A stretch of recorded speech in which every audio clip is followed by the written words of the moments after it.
Partit Nazzjonalista li lesti gverna bi programm elettorali li fih iktar minn 1000 proposta u li jolqtu kemm lin-negozji kif ukoll liċ-ċittadini Maltin u Għawċin. Dan huwa dak li preżenta il-kap tal-Partit Nazzjonalista Alex Bulc waqt dibattitu organizzat mill-Kamra tal-Intrapriżi Żgħar u Medji. Din hija l-għażla li għandkom qudiemkom jew politika ta' austerità, politika ta' biża' f'ħadd ieħor, politika li tixtieq li tħallu kollox status quo kif inhu bħalissa, jew politika li tħares il qudiem, politika li tagħti viżjoni, politika li lesti biex ninsolvu il-problemi li krea ħadd ieħor. Dibattitu ta' kważi satejn li fih ħarġet evidenti id-differenza bejn il-partiti. Id-differenza bejn iż-żewġ viżjonijiet. Waħda ta' biża', waħda li tattakka biss in-naħa l-oħra, waħda negattiva, waħda li mu qed trassaq xejn, ġest tattakka il-proposti ta' ħadd ieħor. Smajna jisemmi niċċ ekonomiċi, ma smajtx waħda ġdida li ħajoħloq fil-5 snin li ġejjin, semma l-avjazzjoni li kienet iva, viżjoni ta' gvern nazzjonalista illi investa qatih fija biex propju llum għandna l-Lufthansa Technik ġew pajjiżna li tipprovdi xogħlijiet ta' kwalità ġew pajjiżna, ser jikkrea xogħlijiet ta' kwalità għal Maltin u għall Għawċin kollha.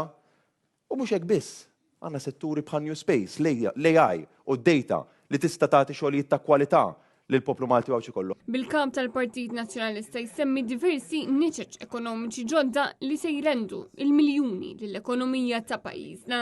Aħna tajniekom għal waħda, 2, 3, 4 illi għandna data, AI, New Space, għandna is-settur tal-bunkering illi tant dejjaqhom illi bdew jattakkawh il-ħin kollu.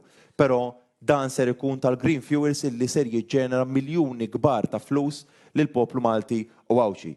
Proġett li mhuwiex magħmul minn kontrabandist imma huwa magħmul mill-esperti, mit-tekniċi, mill-professjonisti.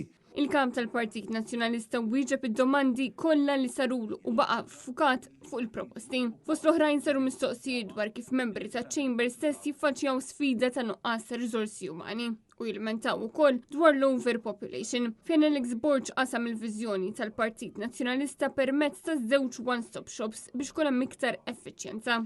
Din hija l-pjan li qed nipproponu qudiemna.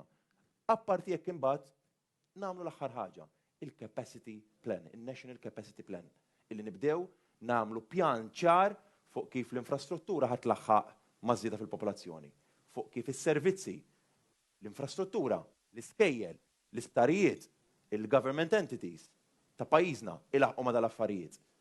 Dak huwa l-pjan irid ikollna qudiemna. Waħda mill-persuni mill-qasam tan-negozji staqsi dwar il-public procurement fejn Alex Bulc tkellem b'mod ċar dwar id-direct orders. Huwa biss Partit Nazzjonalista li verament jista' jsaħħaħ il-procurement process illi għandna f'pajjiżna biex ikun iktar trasparenti, ikun iktar effiċjenti, jagħti ċans lil kulħadd, mhux il-min jaf li biss, il kulħadd li jingħata opportunità ta' level playing field u direct orders ma jsirux kif huma llum the normality of the day, ma jkunu biss exceptions meta inti tiġi f'sitwazzjonijiet fejn bil-forsi tmur direct order. Alex Bulc wiegħed li taħt gvern nazzjonalista, id-dikjerazzjonijiet tal-assi tal-membri parlamentari kollha flimkien ma' dawk tal-partners tagħhom ikunu pubblikati. Għallu ukoll li l-edukazzjoni se tkun priorità u semma l-bord li jkun iddedikata l-ħiliet, l-skills wallet u reviżjoni tant meħtieġa tal-kurrikulu.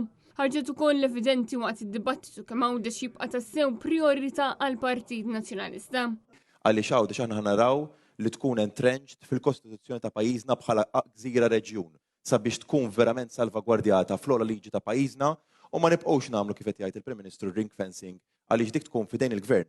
Dibattitu li wara l-viżjoni tal-Partit Nazzjonalista l-poplu kollu, Alex Bulc joħroġ l-aktar konvinċenti.